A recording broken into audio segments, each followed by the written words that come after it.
मैं कई महीनों तक जेल में था, जैसे समय रुक गया हो।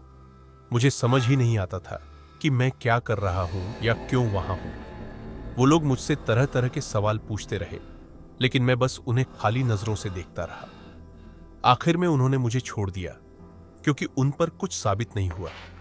मैं वहां से ऐसे निकला जैसे किसी बुरे सपने से जागा हूं। मैं चलता रहा, बिना दिशा के, जैसे कोई खोई हुई रूह भटकती हो। मैं एक ऐसे शहर में पहुंच गया जिसे मैंने पहले कभी नहीं देखा था।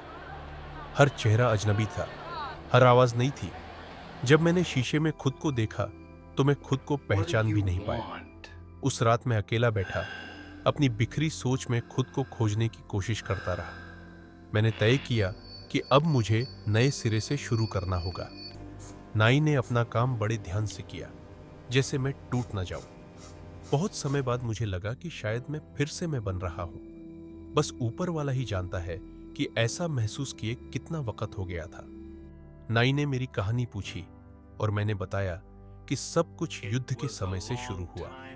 हमने कई अपने आदमी खो दिए, पिता, भाई, बेटे, सबके अपने घर थे। पर आदेश रुकते नहीं थे, हमें चलते रहना था।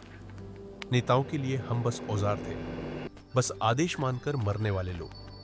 मैं 11वीं टुकड़ी का कप्तान था और मैं अपने लोगों को बचा नहीं पाया।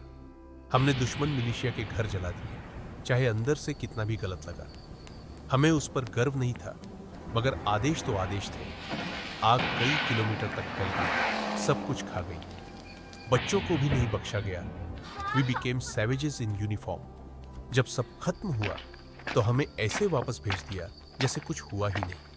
लेकिन हमारे अंदर सब कुछ बदल चुका था, कुछ बहुत भारी और अंधेरा।